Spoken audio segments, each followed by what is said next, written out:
maka kita harus memelihara anugerah ini dengan baik.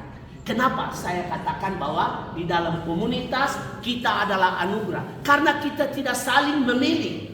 Saya tidak memilih bahwa orang ini adalah teman saya di dalam komunitas, orang ini adalah sahabat saya. Tidak. Tiba-tiba saja saya tahu, oh ini teman saya, ini kawan seperjalanan saya, ini kawan sepersekutuan. Baru tiba-tiba saya tahu. Nah, itu adalah anugerah dari Tuhan.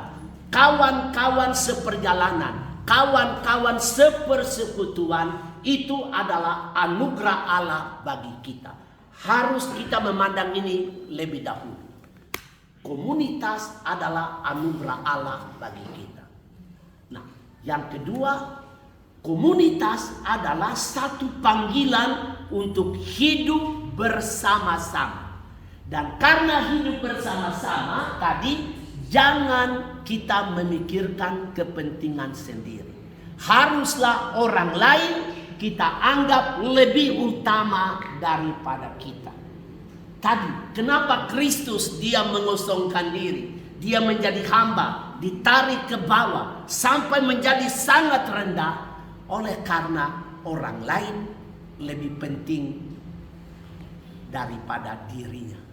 Tempat kami di surga lebih penting daripada tempatnya di bumi ini. Hidup kekal kami lebih berguna daripada darahnya yang dia tumpahkan. Orang lain lebih penting. Itulah yang harus menjadi topik di dalam setiap pelayanan kita. Orang lain, anggap orang lain lebih utama daripada kita. Hanya dengan cara itu kami bisa hidup bersama-sama. Kemudian yang ketiga, di dalam komunitas itu harusnya ada ikatan kasih. Tadi katakan sehati, sepikir, satu kasih, satu jiwa, satu tujuan. Harus ada ikatan kasih dan saling memperhatikan. Dan yang terakhir, kita melihat komunitas kita sebagai kawan-kawan seperjalanan yang diutus. Diutus kemana? Diutus ke tempat-tempat yang tidak mapan. Kalau kita tinggal di tempat yang mapan, kita tidak bisa menjadi pelayan yang menderita seperti orang lain. Tadi dibahas dengan baik sekali, menderita ketakadilan, menderita kerugian. Kalau kita mau tetap di tempat mapan, kita sulit menderita ketakadilan. Kita akan melawan, kita akan memberontak. Kita tidak bisa menerima itu. Tetapi kalau kita berani dan belajar keluar dari diri kita, pergi ke tempat-tempat yang tidak mapan, itu akan menolong kita untuk sungguh-sungguh seperti Yesus belajar menderita sebagai seorang pelayan. Dan upah yang kita akan dapat adalah Allah akan meninggikan kita seperti Dia meninggikan Yesus. Sebagai akhir dari ceramah singkat ini, saya minta kepada semua anggota-anggota persekutuan doa dan yang nanti badan pengurusnya dilantik, supaya kita menempuh jalan Yesus ini. Pertama, kita ingat Yesus adalah Emmanuel, Dia adalah Allah beserta kita. Maka seorang pelayan adalah seorang yang hadir di tengah-tengah orang-orang yang dia layani. Yang kedua, seorang pelayan, dia adalah seorang yang mengosongkan dirinya.